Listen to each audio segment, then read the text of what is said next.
Welcome to 360 Pulse Podcast. I'm your host, Jennifer Sertle, and I'm thrilled to bring you the latest in 360-degree imaging and immersive technology. As our world becomes more interconnected, Circle Optics technology is leading the way in accelerating the delivery of life-saving resources, enhancing aerospace safety, and transforming how we engage with immersive experiences.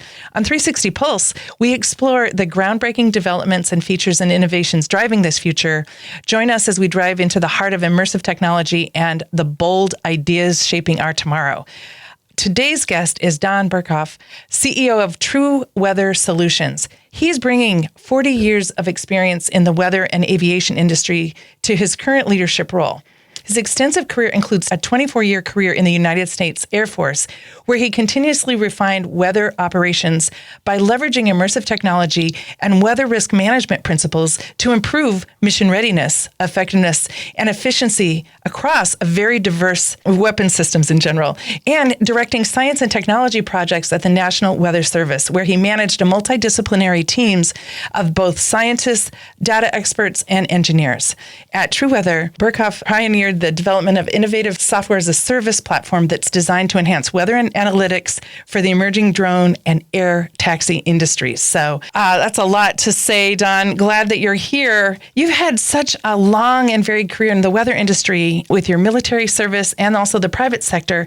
How did your time at the Air Force and your time leading complex projects in National Weather Service motivate you to start TruWeather Solutions? Well, I will tell you, I've been very fortunate in my life to have gotten lucky enough to pick a path. And sometimes you don't know where that path's going. The Yogi Berra once said, if you see a fork in the road, take it. And, there was many times in my career, even starting as a student, that I didn't know where my journey was going to take me. But the one thing I did know is that at 7 years old, I wanted to be a meteorologist. And during that time, I would keep diaries and notes. And you might say that by the time I got into college, I had my 10,000 hours, Malcolm Gladwell type thing. And so when I got through school and I got my meteorology degree, I didn't know where I was going to go because this was 1984 and President Reagan had put a moratorium on hiring in the National Weather Service. At that time, that was the biggest career path for a meteorologist. You were either going to go get your degree, master's or PhD, and I wasn't doing that because I had just finished differential equations and I was done with that. We could a commercial, but it wasn't as good as it is today. The amount of money you can make. You go to weather service or you go to the military. When the Air Force, when the military came along and the weather service wasn't an option anymore, I just joined, and it's going to only be 4 years. And it turned into 24 years. But during that time, the application of the art of weather and applying that to real world mission critical operations where, people's lives depended on it, or, having to be successful at achieving your military objectives. Weather was very much appreciated in the military. And so I learned a lot about how to hone the trade and how to really optimize that connection between weather and mission effectiveness. And, in 2000, I actually helped to improve Air Mobility Command operations around the world. They were flying 10,000 airlift and tanker missions a year at a dispatch center at Scott Air Force Base. They were averaging 5,000 mission delays a year due to weather. And I got in there and I looked at it and I said, this is not necessary. We're dropping good weather data on the floor. People are not using it properly. Decisions are being made. And I said, we can use a risk management framework. And so my boss, to his credit, 2-star general, said, Don, tell me what we have to do to fix it. And in 1 year, we cut the delays from 5,000 to 1,800, and we saved the Air Force $200 million. But more importantly, it's not about the money savings. It's about freeing up assets that there were limited assets. So we actually got more cargo movement. So that was really where I figured out this weather risk piece and said, this could be applied to decisions. We didn't get better improvement in data. It was how we use the data, right? That's the first side of this, and training the decision makers on how to use the data. And then I ended my career in the Air Force by running an Air Force base. I ran Manas Air Base in Central Asia, which was the main staging base in Afghanistan. So it was a logistics base. And I got to apply my trade of weather and logistics and aviation into that base. And I have great stories about how we kept the base open during major, we had 12 inches of snow in 5 hours, and most airports would shut down. But because I knew it was coming, because I owned all the equipment, and because I can get everybody postured for it, we wound up getting 60% of our sorties off that day, which was really amazing. I left that was my military and my operational learning. Then I went into the weather service, and I was a science technology director, and I got to see all this great technology that wasn't being used from weather. It was all trapped in labs and universities. And I said, how do we get this out? I couldn't get it out. I had a $130 million budget, and I couldn't get it out. It wasn't going to happen. The system wasn't built for it. Weather was evolving so fast. Technology was evolving so fast. The system couldn't keep up. So I left. And in 2015, I started TruWeather. And the whole mission was to unlock the power of science and technology trapped in labs and universities and apply it to real problems in the commercial sector and society, and accelerate that out so we can really have impact. So we kind of work with the government, but where the government comes up short, we work around it and we get those capabilities out, and then we close these gaps and we get those economic benefits. Well, I wish I had, to me, I'm thinking of you literally had a bird's eye view of both the problem and the resources. And it kind of, it takes that kind of both foresight and contextual intelligence in order to connect those dots. I've never heard the phrase "the art of weather" before. So I almost, listening to that, I kind of got stuck on that. Do you want to say more about the art of weather, just as a term, or do you want us to keep going? Well, there's a couple of terms that I've coined. I've been around a long time, and I try to find simplicity in how we communicate. Weather is still an art. It's not 100% science, because science implies you have data, you have enough data, and you have enough knowledge and understanding of what's happening to apply some kind of situational awareness. We today have gaps in the atmosphere below 5,000 feet. We're not measuring winds. We're not measuring cloud height, ceiling visibility, over 97% of land masses. So we run models, and we try to do the best we can with that data, but there's such gaps in it that we can't pick up the micro weather. So where the art comes in is where you're a forecaster, you build heuristics over many, many, many years, like I did.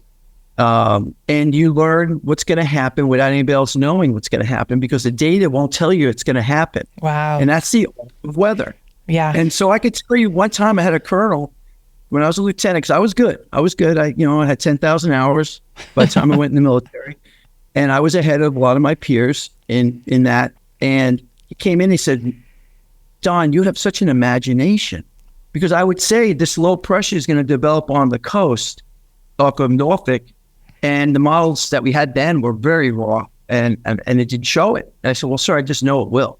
And he goes, "You have an imagination." Of course, the next day the low pressure developed, and but that's the art. That's the art of weather. Well, geez, some of my family are pretty competitive sailboat racers, and I'm thinking all they'd want to do is say, "Let's invite them to go sailing." But, one thing that would be totally scalable for all of our audience are the risk management principles. I know it's too much of it. We could do a whole program on risk management principles, but if you think of, and I know in AUVSI and in some of our Genius New York shared communities, our audience, many of them are founders. What are a couple of risk management principles that you used that might actually scale to how they're designing their businesses? Well, I could definitely, I like to focus on what I know. I mean, obviously, it's funny you bring this up, because last night I was coming back from an event downtown. It was a AUVSI event, and I had a conversation with somebody that is out of Oklahoma, and we were talking about our military career, and I've done some pretty crazy things in places that I had to take some risk. We were in Manas, in Central Asia, former country of the Soviet Union. They were not happy that we were there, but they let us. They tolerated us. We had gone to Air Force Base, which was the Russian base in the same country as our base. It was the only place in the world we had a Russian air base and Air Force US. And we were playing all these cat and mouse games all the time. And I have to say I enjoyed it. I grew up in New York, so I love cat and mouse games. But there was a risk management, a lot of risk management approach here. And I came home last night and I said, I'm going to have to write a book someday, The Business of Risk. And because everything we do in business is always a trade-off. And, there's no black and white as an entrepreneur. I'm sorry. I don't care what anybody says. The people that work for you want black and white, right? Because they just want to know, hey, tell me what I have to do. I will make it work. Why do you keep changing your mind? Why do you, and the thing is that I tried to explain to somebody the other day, there's not a right or wrong answer to this problem. So don't get upset if we don't take your opinion 100%. It's a shade of gray. And I got to manage the risk. I got to look at all the data I can collect and say, if I make this decision, what's going to happen there? If I make this decision, what's going to happen there? That's all risk management, right? That's what running a business is about. So and of course in weather, I have to do that all the time in forecasting because there's no certainty. And so you got to look at probabilities and you got to use your art and your heuristics to guide you in a way that maybe other people can't understand because they haven't had the full experience of life in the things that you're good at that you have. Right. And that's not anybody's fault. It's just what it is. And, you used to hate it when your mom said, just don't do that. Why? Because I said so, right? We couldn't get into it. Well, I've seen 3 people crack their head open trying to make this maneuver, and I'd rather you not crack your head open. It's risk management, right? I love that. And, even though you're a seasoned, professional, I still hear a 7-year-old boy in you. And the joy of, the craft is really, it's like, I'm happier now talking to you simply because I feel like this innocence and this curiosity is really, really wonderful. Let's move a little bit more towards innovation. TruWeather Solutions has developed a highly innovative, software as a service weather analytics platform. I'd really appreciate you elaborating on the platform and how it's being used right now. So, coming out of the weather service and having a lot of now experience in systems engineering, I'm not a systems engineer. I'm not I'm just a guy that learns, right? And jack of all trades, master of none, except meteorology. I'm pretty good at that. But I had 50 systems engineer in the weather service under me. I had 50 scientists. And so what happened is I looked at this problem of aviation and I said, the challenge we have is we have all legacy systems right now that anytime we want to plug in something new, it's $10 million, 5 years, 10 years. And it's, it's never going to get just right either. It's all because you have to wrap code and all this. I said, we can't do this. When I saw the new drone industry, I said, this is it. This is our opportunity to actually really transform.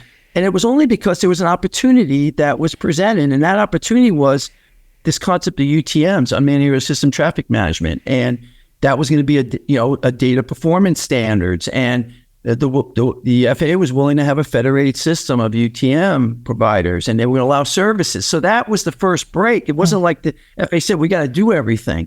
So when I saw that, I said, okay, I'm going to build a brand new weather system that's brand new, open architecture, the way I would build it as a weather person trying to support all these operations.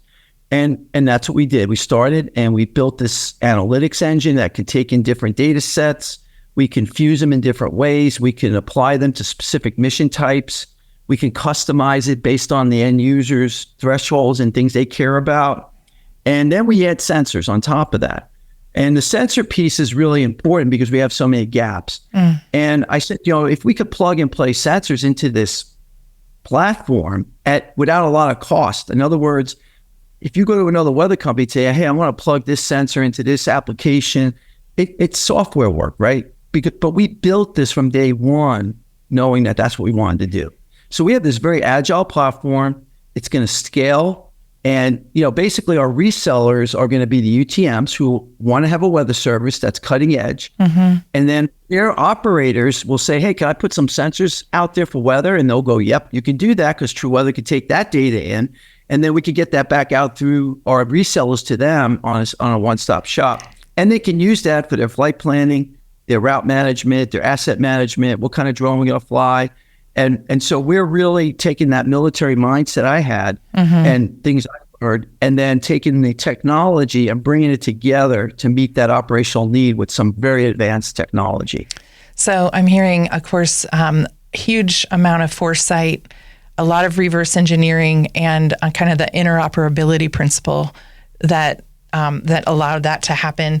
As TruWeather continues to expand, how are you approaching corporate governance, particularly in the area of like company values, strategic vision, and then day-to-day operations? And then also there's the FAA governance question. So let's go micro, then we'll go macro.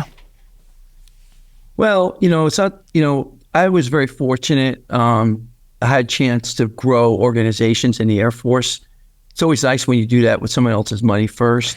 So I was asked to build a regional weather center at Scott Air Force Base in 1998. And I was the first one in. There was no equipment. There was no people. There was nothing. And this was going to be a transformation from the base weather stations doing all the work to centers taking on some of the responsibility. And we were going to have to modernize this and get away from we used to do flight weather briefings over fax machines, over the phone. This is how they were operating in 1991. And we had 137 Army and Air Force units that we had to support. And they said to me, hey, we're going to give you 15 people to manage all that. And I said, we can't do that without automation. So we built this up. We were the first. We briefed pilots as on the first websites in the Air Force. We actually got pilots, even with 1,200 baud modems in the Army. I went and visited them, so I'll buy your freaking modem. We got to just make this work. And we actually transformed how weather information and briefings were relayed to pilots. I took that from 0 to 180 people in 2.5 years.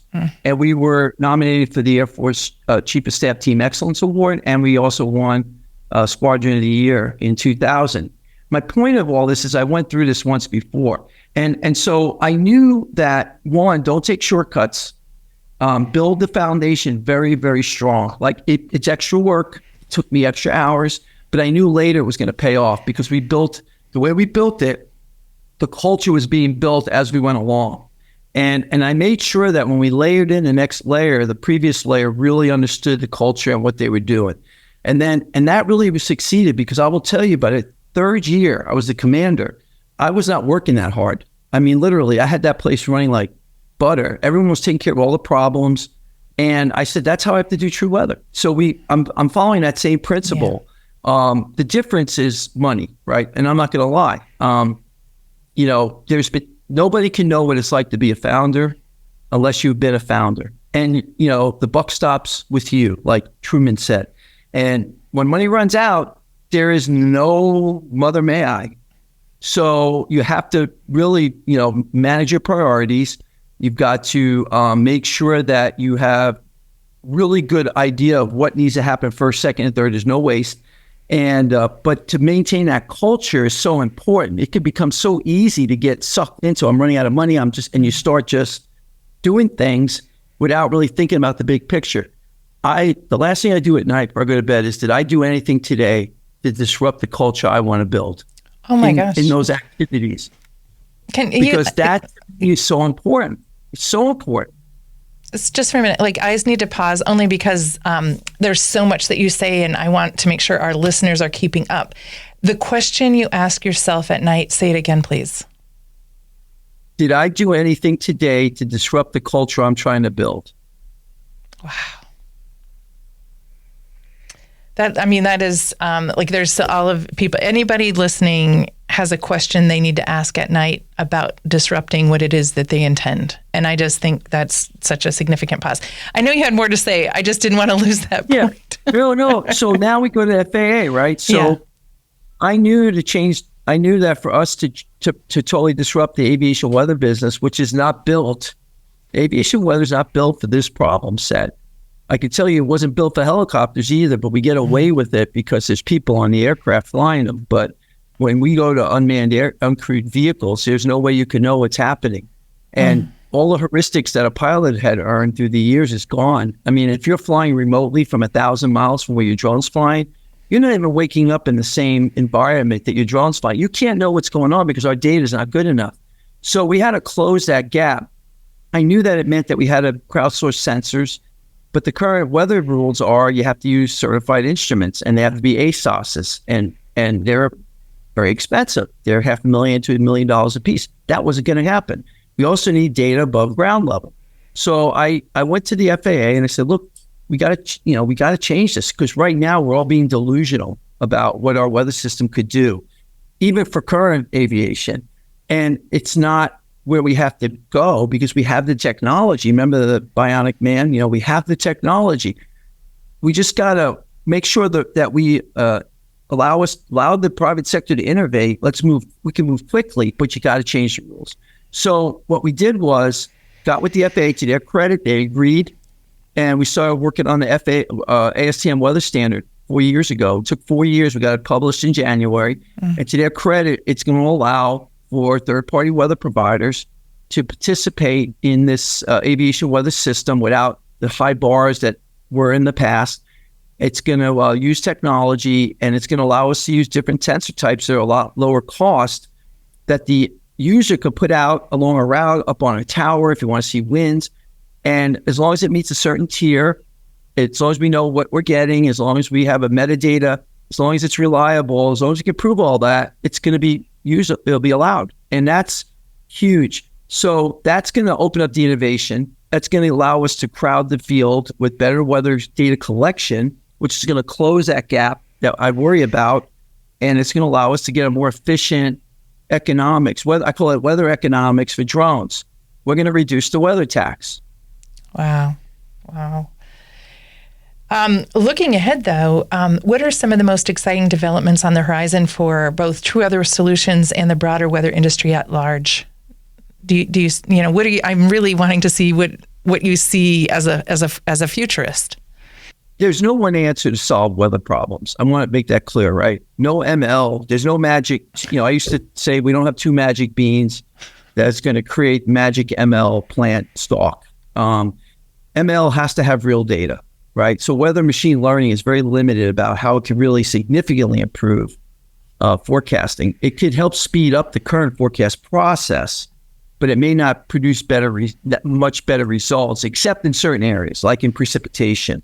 So when your users out there hear somebody throwing around ML and weather, and we're going to do all this magic stuff, it's very limited to what it could do today, because you need data. You need a training data set that's going to be at the same scale as what you're trying to solve. And right now, we don't have weather data at that scale for micro weather. So you have to close the data gaps first.